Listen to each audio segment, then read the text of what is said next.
اس کا مطلب وہ جو کہہ رہے ہیں، اور اگر رسول اللہ صلی اللہ علیہ وسلم کوئی جھوٹی بات باندھ لیں، قرآن کی جگہ کوئی دوسرا قرآن بنا لیتے، تو کتنی سخت وعیدیں ہیں قرآن میں. وَلَوْ تَقَوَّلَ عَلَيْنَا بَعْضَ الْأَقَاوِيلِ لَأَخَذْنَا مِنْهُ بِالْيَمِينِ ثُمَّ لَقَطَعْنَا مِنْهُ الْوَتِينَ فَمَا مِنْكُمْ مِنْ أَحَدٍ عَنْهُ حَاجِزٍ. کہ اگر یہ رسول بھی سچا رسول اگر ہم پر کوئی جھوٹی بات باندھ لے تو ہم داہنی جانب سے یا داہنے ہاتھ سے اسے پکڑ لیں گے، پھر ان کی شہ رگ کو رگے جاں کو کاٹ دیں گے، اور ان کو پھر ہم سے کوئی بچانے والا نہیں ہوگا، کوئی نہیں بچا پائے گا. اگر سچا رسول اللہ کی طرف جھوٹی بات باندھے تو یہ ہوگا، جھوٹا ہو تو کیا ہوگا.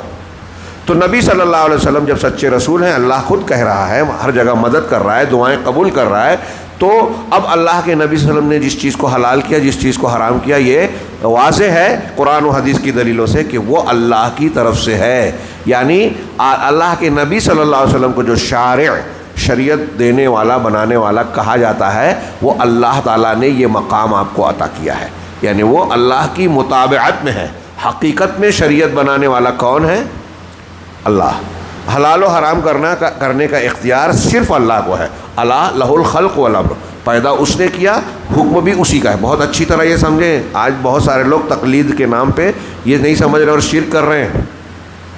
اگر کوئی انسان، یہ جو میں نے سمجھایا اب اس کے پلٹ کے، اگر کوئی انسان یہ عقیدہ رکھے کہ فلاں امام کو، فلاں بزرگ کو، فلاں پیر صاحب کو بھی حلال اور حرام کرنے کا حق ہے، تو وہ مشرک و کافر ہو جائے گا. پھر سے جملہ دہراؤں کیونکہ ہمارے ہاں لوگ سمجھتے نہیں ہیں. ہاں، بہت سے لوگ یہ مان رہے ہیں کہ ہمارے مولوی صاحب نے حرام کہا ہے تو حرام، امام صاحب نے کہا ہے یہ حرام ہے تو حرام. اللہ تبارک و تعالیٰ کو یہ حق ہے بس، اور اللہ نے اپنے مطابعت میں رسول کو نمائندہ بنایا. مطلب رسول جو کہہ رہے ہیں تو یہ ان کی طرف، اپنی طرف سے نہیں ہے، اللہ کی طرف سے ہے. وَمَا يَنطِقُ عَنِ الْهَوَىٰ إِنْ هُوَ إِلَّا وَحْيٌ يُوحَىٰ. اس اعتبار سے نبی کو بھی یہ حق نہیں ہے. نبی جو کہہ رہے ہیں شارع کہا جا رہا ہے، تو وہ نبی اللہ کی طرف سے نمائندگی کر رہے ہیں، اس اعتبار سے شارع ہیں. بہت اچھی طرح دماغ میں رکھیں.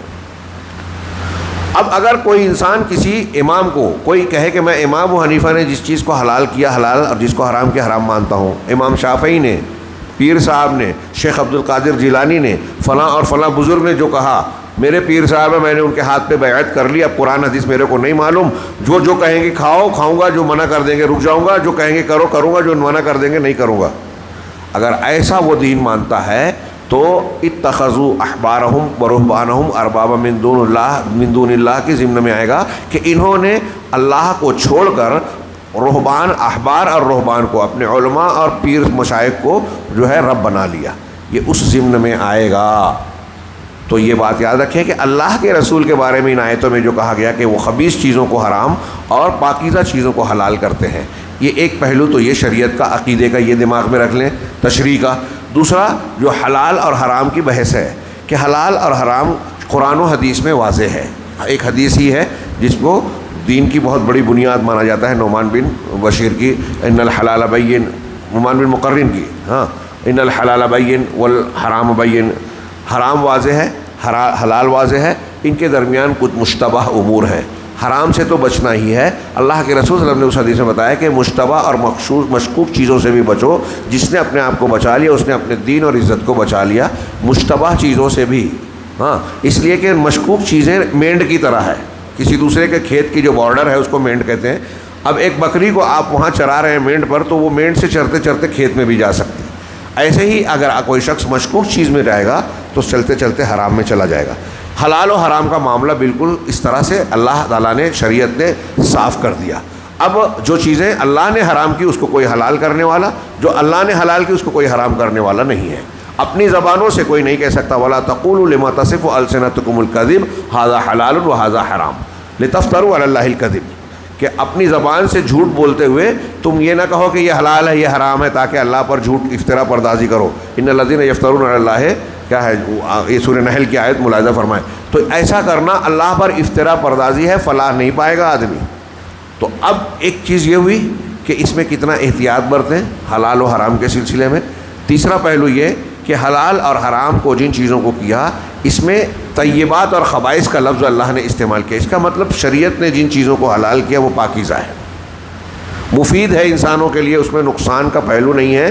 اگر کسی کو نقصان ہوتا ہے تو کسی بیماری کی وجہ سے، جیسے ایک آدمی کو ڈاکٹر منع کر دیتا ہے کہ ابھی آپ دودھ استعمال مت کیجیے، دودھ حرام نہیں ہے لیکن اس کی بیماری ایسی ہے کہ اس کو نقصان پہنچائے گا، تو یہ ایک عارضی یا کچھ مخصوص چیز ہے، کسی کو الرجی ہوتی ہے کسی حالات کی سے۔ اب ایک آدمی، ہم لوگوں کو، ہمارے یہاں عادت نہیں ہے لوگوں کو سی فوڈ کھانے کی، آبی حیوانات یعنی مچھلیاں، جھینگا، تو کسی کو اس کی بو برداشت نہیں ہوتی، عادت نہ ہونے کی وجہ سے کھانے میں دقت ہوتی ہے۔ جن کے یہاں ہوتا ہے، جن کی عادت ہوتی ہے، ان کو بالکل برا نہیں لگتا۔ تو یہ علاقائی اعتبار سے طبیعتوں کا فرق ہوتا ہے، کہ کسی کو مچھلی کی بو سے جو ہے برا محسوس ہو رہا ہے تو یہ نہیں کہیں گے کہ مچھلی خبیث ہے۔ ہاں، خباثت اور طیب ہونے کا معیار کیا ہے؟ حلال اور حرام ہونا شریعت کی روشنی میں۔ اگر لوگوں کے ذہن و مزاج پر پورا ہم لوگ معیار وہ رکھیں گے تو اس میں دقت آئے گی۔ کچھ لوگوں نے اس میں لمبی چوڑی فقہ کی کتابوں میں دیکھیں گے بحث کی ہے کہ چونکہ عربوں میں یہ نازل ہوا تھا تو عربوں کا مزاج دیکھا جائے گا، عام لوگوں کا مزاج دیکھا جائے گا، اکثریت کا دیکھا جائے گا، اور دوسری چیزیں۔ آسان بات یہ ہے کہ شریعت نے جن چیزوں کو مباح حلال کیا ہے وہ طیبات میں ہیں، خوشگوار ہیں، مفید ہیں، جائز ہیں، اور جن چیزوں کو شریعت نے حرام کیا، مردار ہے، خنزیر ہے، ہاں، اور ایسے جانور جو گر کر ڈوب کر مر جائیں، خون ہے، غیر اللہ کا نام جن پر لیا گیا ہو، یہ حرام ہے۔ ہر ایک جامع حدیث اللہ کے رسول صلی اللہ علیہ وسلم کی کہ ہر ذی کل ذی ناب من السباع، ہر ناب والا، جو دانت پھاڑ کر کھانے والے جو جانور ہوتے ہیں، تو وہ درندہ جو دانت سے پھاڑ کر کھاتا ہے، وذی مخلب من الطیر، اور وہ پرندہ جو پنجے سے نوچ کر کھاتا ہے، ہاں، فہو حرام، وہ حرام ہے۔ ایک حدیث ایک لائن کی ہے، آپ اس کی لسٹ بنا لیجئے پوری، کتنی زبردست بات ہے، 1400 سال پہلے بتائی۔ تو جتنے جانور درندوں میں نوچ کر کھاتے ہیں سب حرام، جو پرندے پنجے سے نوچ کر کھاتے ہیں وہ حرام، ان کے علاوہ جو پرندے ہیں، ان کے علاوہ جو جانور ہیں وہ حلال۔ حرام کے کیا حرام ہے اللہ نے وہ لسٹ دے دی، رسول اللہ صلی اللہ علیہ وسلم نے دے دی۔ مینڈک حلال ہے، چوٹی اور مینڈک کو مارنا منع ہے، مطلب وہ حرام ہے، نہیں کھا سکتے۔ ہاں، ایسے جانوروں کی آپ کو لسٹ مل جائے گی کہ یہ ناجائز ہے، باقی اس کے علاوہ جو ہے سب جائز ہے۔ تو اللہ کے نبی صلی اللہ علیہ وسلم کا ایک کام یہ بتایا۔ اب شیخ نے آگے کہا کہ طیبات وہ چیزیں ہیں جس کو عقلیں مستحسن اور اچھا سمجھتی ہیں اور اس کا احترام کرتی ہیں، اس کو اچھا جانتی ہیں، اور اس سے وَتَسْتَفِيدُ مِنْهَا الْأَبْدَانُ وَتَسْتَفِيدُ مِنْهَا الْعُقُولُ، جس سے انسانوں کے جسم اور انسانوں کی عقلیں فائدہ اٹھاتی ہیں۔ یعنی ان چیزوں کو استعمال کرنے سے ہمارے جسم کو بھی طاقت ملتی ہے اور ہماری عقل کو بھی۔ اب شراب پینے سے عقل بہک جاتی ہے، نشے میں آ جاتا ہے انسان، ہاں، بوجھل ہو جاتا ہے سر، تو عقلوں کو نقصان ہوتا ہے نشے کی چیزوں سے، اس کو بھی اللہ نے حرام کیا۔ جو آپ کے جسم کو، آپ کی عقل کو، آپ کی فکر کو، آپ کے اخلاق کو بگاڑنے والی چیزیں ہیں وہ سب حرام ہیں۔ ہاں، اور وہی التی اباحہ اللہ لہذہ الامہ، اور وہی چیزیں جو ہماری عقل، ہمارے جسم، ہمارے صحت کو محفوظ رکھے، اس امت کے لیے اللہ نے اس کو مباح قرار دیا ہے۔ بہت بڑا ایک باب ہے یہ، طہارت کے آداب، مسواک، وضو، غسل جنابت، حیض و نفاس کے مسائل، پیشاب پاخانے کی تفصیلات، ہاں، ناخن کاٹنا، زیر ناف بال کو لوہے سے صاف کرنا، بغل کے بال کو اکھاڑنا، مونچھ کاٹنا، داڑھی چھوڑنا، ہاں، ایسی تفصیلات جو صاف صفائی کی اور دوسری چیزوں کی ہے، یہ حیرت انگیز ہے۔ ہاں، جس کو لوگ معمولی چیز سمجھتے تھے، اور ہم لوگوں میں بہت سارے لوگ سمجھتے ہیں، سائنس والے حیرت زدہ ہیں جب تحقیق کیا کہ محمد صلی اللہ علیہ وسلم کی تعلیمات یہ ہیں۔ مسواک کی اتنی پابندی کرتے تھے، مسواک میں 19 قسم کے جو ہے فائدے مند بیکٹیریاز ہوتے ہیں جو ہمارے مسوڑوں کو، دانتوں کو، اور مسوڑے دانت چہرے میں، منہ میں ہونے والی بہت ساری بیماریوں سے ہم کو بچاتے ہیں، یہ فوائد ہیں۔ ہاں، تو بہرحال مختصر یہ کہ اس طریقے سے آپ غور کریں گے، نبی صلی اللہ علیہ وسلم نے جو کچھ پیش کیا وہ ہمارے لیے، جسم کے لیے، عقل کے لیے، اخلاق کے لیے مفید ہے۔ وحرم علیہ الخبائث، اور خبائث کو حرام کیا۔ خبائث کیا ہیں؟ گندی چیزیں، خبیث چیزیں کیا ہیں؟ ہاں، ہی ما تستقبحها العقول والفطر، یہ وہ چیزیں ہیں جس کو عقلیں قبیح، گندی، گھناؤنی سمجھتی ہیں، گندی سمجھتی ہیں، اور فطرتیں بھی ناپسند کرتی ہیں۔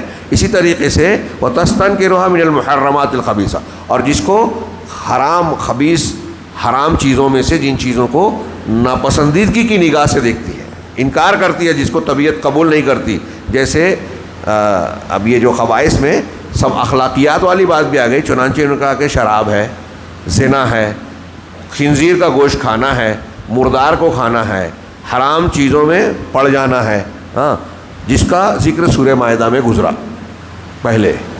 تو جن چیزوں کو حرام کیا وہ اخلاقیات میں، جیسے آپ زنا کا بھی انہوں نے ذکر کیا، بدکاری، زنا، غیبت، وہ بھی آ جائے گی. گندے اخلاق ہیں، خبیث چیزیں ہیں، معنوی اعتبار سے یہ خبیث چیزیں.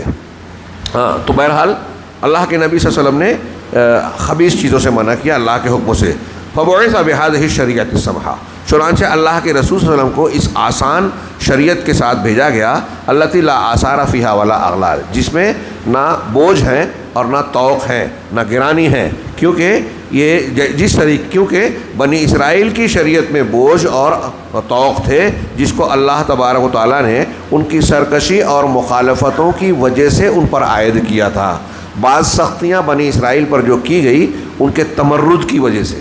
گائے ذبح کرو بولا گیا، 10 سوال کر رہے ہیں، رنگ کیسا ہو، دکھنے میں کیسی ہو، ابھی ہم کو سمجھ میں نہیں آئے اور وضاحت کیجیے، ہے نا سورہ بقرہ میں. ایسے کھود و کرید کر رہے ہیں. اسی طریقے سے بعض اور بھی انہوں نے شرارتیں کی، تو جیسے جیسے ان کی شرارت ہوتی تھی ویسے ویسے ان پر پابندیاں عائد کی گئی. تو ان کی مخالفتوں کی وجہ سے اور تمرد کی وجہ سے ان پر کئی بوجھ اور سختیاں ڈال دی گئی تھیں. اور جب انہوں نے موسیٰ علیہ الصلوۃ والسلام کی شریعت کے سلسلے میں تمرد، سخت روی اختیار کی، اللہ تبارک و تعالیٰ نے ان پر بوجھ اور سختیاں اور طوق اور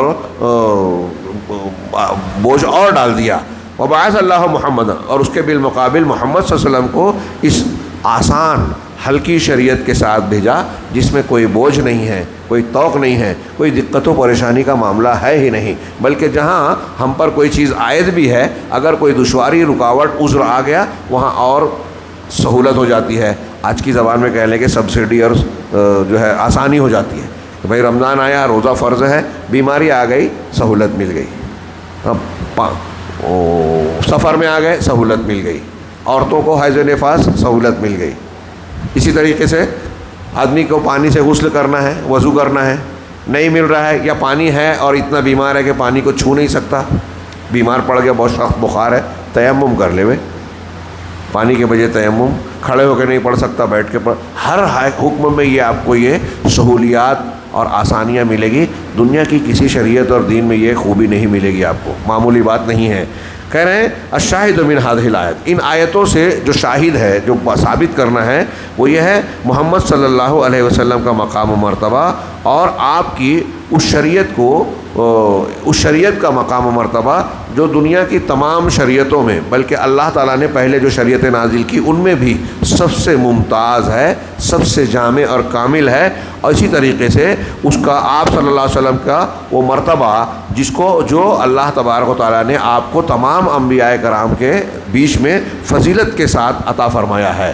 ہاں، کہ آپ کو سب سے اونچا مقام دیا، کہ وہ پہلے کتابوں میں جن کا تذکرہ ہے، جو نبی پہلے آ رہے ہیں ان کو بتا رہے ہیں کہ ایسا نبی آنے والا ہے بار بار. اس کا مطلب یہ کہ آپ کو خاص فضیلت اور امتیاز حاصل ہے. یہیں سے یہ پتہ چلا کہ محمد صلی اللہ علیہ وسلم پر نبوت کا خاتمہ ہونے والا ہے، اور آپ تمام رسالتوں کو ختم کر دینے والے ہیں. آپ کے بعد اب پیغام رسالت، نبوت کا کوئی حصہ باقی نہیں رہے گا. خواب والا جو حصہ ہے تو وہ شریعت سازی کے لیے نہیں ہے، یہ بندے اور اللہ کے درمیان ہے. اللہ کے رسول نے کہا کہ یہ خواب جو ہے نبوت کا 46واں حصہ ہے، سچا خواب، لیکن یہ مومن بندے کے لیے بشارت ہے بس. اب اس کو بتا کے کوئی بولے کہ میں نے خواب میں اس کو دیکھ لیا اور یہ بتا دیا، تو یہ کسی کی شریعت نہیں چلے گی. وہ تمام امت کا اتفاق ہے کہ خواب سے شریعت میں کوئی چیز ثابت نہیں ہوتی. خیر، تو رسالت ختم ہو گئی نبی صلی اللہ علیہ وسلم پر. ہاں، فیا ایھا الشباب، شیخ نے آخر میں کہا کہ اے نوجوانوں، ہاں، اللہ تبارک و تعالیٰ نے اس امت کو اپنے رسول اللہ صلی اللہ علیہ وسلم کے ذریعے سے عزت بخشی، جو کہ سب سے اکرم، سب سے افضل رسول ہے. تمام رسولوں میں جن کا مقام و مرتبہ سب سے اوپر ہے. آپ کی شخصیت سب سے کامل، آپ کی شخصیت اور تعلیمات سب سے جامع. وَأَكْرَمُهَا اور اللہ تبارک و تعالیٰ نے اس رسالت کے ذریعے سے ہم کو اور آپ کو عزت بخشی ہے، اعزاز اور انعام دیا ہے، جو بہت سارے امتیازات سے متصف ہے. یعنی ایسی خوبیاں دی ہیں ہم کو اس امت کو اللہ تعالیٰ نے جو پچھلی امتوں اور دوسری قومیں جس سے محروم ہیں. ہاں ومنہا انہی میں سے ایک نعمت یہ ہے، تعلیم یہ ہے کہ انبیاء کرام کا احترام کیا جائے. ہاں انبیاء کرام کا احترام کیا جائے. اب توریت اور انجیل کا ذکر ہے، ہم محمد الرسول اللہ صلی اللہ علیہ وسلم کی شریعت کے پابند ہیں، لیکن اس کا یہ مطلب نہیں کہ پچھلے انبیاء کی شان میں کوئی گستاخی کریں. ان کا احترام ضروری ہے، ان کی شریعت کو کے پاس و لحاظ ضروری ہے. اسی طریقے سے کہہ رہے ہیں، اور اسی طریقے سے اللہ کی توحید کے سلسلے میں آپ کی ان انبیاء کی اتباع کرنا ہم پر فرض ہے، تمام انبیاء کی بات ماننا. اور انہی میں سے انبیاء کی پیروی کا حصہ یہ بھی ہے اور توحید کا حصہ یہ بھی ہے کہ جو خبائث ہیں اور نبی کی شریعت نے، قرآن نے جس کو حرام کیا، ہم اس کو حرام مانیں، اور جو پاکیزہ اور طیب چیزیں ہیں ان کو حلال مانیں. اور اس میں آسانی ہے اور بوجھ اور توق سے انسان کو نجات دلائی گئی ہے جو ہم سے پہلے کے لوگوں پر فرض تھی. چنانچہ ہمیں اللہ تبارک و تعالیٰ کی حمد بیان کرنا چاہیے اور شکر ادا کرنا چاہیے جس نے ہماری طرف اس رسول کامل کو بھیجا، اور والذی بعثہ بہذہ الرسالہ، اور جس کو اس کامل رسالت کے ساتھ ہم پر بھیجا. لہذا ہمارا فرض ہے کہ ہم ان کی اتباع کریں اور ان کی اطاعت کریں، اور نبی صلی اللہ علیہ وسلم نے جو کچھ قرآن اور حدیث کی شکل میں ہم تک پہنچایا ہے ان میں سے کسی بھی چیز میں ان کی جانتے بوجھتے مخالفت نہ کریں. نہ جانتے ہوں، طاقت نہ ہو، یہ سب عذر الگ چیزیں ہیں، لیکن اللہ کے نبی صلی اللہ علیہ وسلم کی مخالفت نہ کریں. یہ جو شیخ اتنی عاجزی سے کہہ رہے ہیں یہ بہت ضروری تعلیم ہے. سیدھی سادی آپ کہیں گے کہ ہم سنتے رہتے ہیں، لیکن مسلمانوں میں اکثریت اس کو مانتی نہیں ہے. ایک آدمی اگر جماعت اسلامی سے تعلق رکھتا ہے تو اب مولانا مودودی صاحب کی سمجھ میں جو بات آ گئی ہے، ہاں وہ اسی کو فالو کرے گا. اس کو بتائیں کہ بھائی ان سے فلاں معاملے میں غلطی ہو گئی ہے، ٹھیک ہے وہ عالم تھے، اچھی نیت تھی، لیکن انسان سے غلطیاں ہوتی ہیں ٹھوکر. کہ انہوں نے صحابہ کرام پہ جو تنقید کی، غلطی کی، انہوں نے عقیدے کے فلاں معاملے میں غلطی کی، انہوں نے تحریک اسلامی کے نام پر جو فکر پیش کی، جو لا الہ الا اللہ کی تشریح کی، اس میں غلطی کی. جب ہم یہ بتاتے ہیں تو ان کو فالو کرنے والا ماننے کو تیار ہی نہیں ہے. پیر صاحب کی بیعت کرنے والا، قادری، چشتی، نقشبندی، سہروردی، رفاعی، تیجانی، جس سلسلے کو جو مان رہا ہے وہ اپنے سلسلے کی کسی بات کو کتنی بھی قرآن و حدیث کے خلاف ہو جائے ماننے کو تیار ہی نہیں ہے. رسم و روایت کے خلاف ماننے کو لوگ تیار ہی نہیں ہیں. نبی صلی اللہ علیہ وسلم کی حدیثیں آ جاتی ہے، بتائی جائے، کہا ٹھیک ہے مانتے ہیں، لیکن ہمارا مسلک یہ نہیں ہے، اس لیے اس حدیث پر ہم عمل نہیں کر سکتے، یعنی اس بات کو ماننے کے لیے تیار ہی نہیں ہے. پھر کیسے آپ کہتے ہیں کہ ہم کو بہت سمجھتا ہے، مانتے ہیں؟ آپ کچھ نہیں سمجھتا. آپ کو قرآن 10 مرتبہ ختم کے 1 مرتبہ بھی آپ نے نہیں پڑھا. قرآن کہہ رہا ہے رسول کی بات مانو. یہ ابھی جو آیتیں ہم نے پڑھی کہ انہی کی اتباع کرو تو ہدایت ہے. اب آپ ماننا ہی نہیں چاہتے تو آپ یہ کہہ رہے ہو کہ ہم نبی کی بات نہ مان کر پیر صاحب کی مانیں گے. اس کا مطلب آپ یہ کہہ رہے ہو کہ مجھ کو ہدایت نہیں چاہیے، جنت نہیں چاہیے، اجر نہیں چاہیے، اپنی عمر کو ضائع کریں گے، اللہ کے حکم کے خلاف گزاریں گے. کتنی سمپل سادی بات ہے. میں ایسا مانتا ہوں کہ قرآن کی ان باتوں کو اگر لوگ مان لیں تو ہمارے مسلک کے جھگڑے جو ہے 90% کم ہو جائے، ختم ہو جائیں، اور دنیا کے اکثر لوگ، سبھی لوگ یہ کہنے لگیں گے مسلمان کہ ہم اہل الحدیث ہیں، یعنی قرآن و حدیث کو ماننے والے. اہل الحدیثیت یہی ہے جو اللہ نے یہاں کہا کہ نبی کی مانو، قرآن کی مانو. چنانچہ ہمیں اس کی قدر کرنی چاہیے اور ہم پر فرض ہے کہ ہم پورے معاملات میں اللہ کے نبی صلی اللہ علیہ وسلم کی اتباع اور اطاعت کریں، اور اللہ کی کتاب اور اس کے نبی کی سنت میں جو عقائد ہیں اس میں کہیں مخالفت نہ کریں، اور نہ ہی عبادات میں مخالفت کریں، اور نہ ہی اخلاق میں. عقائد میں تو بطور خاص. لیکن حیرت کی بات یہ ہے کہ ہمارے یہاں عقیدے کے سلسلے میں لوگ اللہ کے نبی کا عقیدہ اختیار کرنا تو دور، پڑھنے کے لیے ٹائم نہیں ہے. اس کی اہمیت ہی نہیں معلوم ہے ہمارے ہندوستان میں لوگوں کو. توحید شرک نہیں معلوم. انبیاء کرام اور غیبیات سے متعلق جو اہل سنت والجماعت کے اصول ہیں قرآن و حدیث کی روشنی میں، قرآن و حدیث کے دیے ہوئے، وہ ہمارے یہاں لوگوں کو موٹی باتیں نہیں معلوم. لا الہ الا اللہ ہمارے ہندوستان کے بہت سارے لوگوں کو، پڑھے لکھوں کو، جاہلوں کی بات چھوڑیے، اگر آپ پوچھیں کہ لا الہ الا اللہ کی شرائط کیا ہیں، تقاضے کیا ہیں، تو مجھے لگتا ہے کہ بہت سارے لوگ اس میں سے جواب نہیں دے پائیں گے. پہلا سبق ہے لا الہ الا اللہ شریعت کا. تو عقائد میں جو اللہ کے رسول نے دیا، عبادات و اخلاق میں دیا، سب میں مانیں. اس کے لیے شرط ہے، ضروری ہے کہ ہم قرآن حدیث کو پڑھیں. اس کے بعد شیخ نے دعائیں کی کہ میں اللہ تعالیٰ سے دعا کرتا ہوں کہ امت اللہ کے نبی صلی اللہ علیہ وسلم کی سنت اور شریعت حقہ کی طرف رجوع کرے اور اس کو مضبوطی سے اپنے دانتوں سے پکڑ لے، اور اس امت میں ایسے شخص کو اللہ تبارک و تعالیٰ پیدا کرے جو لوگوں کی رہنمائی کر کے اس شریعت کی حقیقی اتباع کی راہ دکھائے اور دنیا اور آخرت میں نجات کے راستے پر چلائے۔ ہمارے یہاں بہت سارے لیڈر اور پیشوا پیدا ہوئے، لوگوں نے ان کی اپنی فکر و سمجھ کو جو ہے دین بنا لیا، لیکن شیخ کہہ رہے ہیں کہ ایسے ہمیں لیڈروں کی ضرورت ہے۔ ان نوجوانوں کو ان لوگوں کے پیچھے چلنا چاہیے جو قرآن و حدیث کو اپنا امام اور رہنما بناتے ہیں، اپنے آپ کو نہیں۔ اللہ تبارک تعالیٰ ہمیں عزت اور کرامت سے نوازے، اور یقیناً وہ دعاؤں کو سننے والا ہے۔ وصلی اللہ علی نبینا محمد۔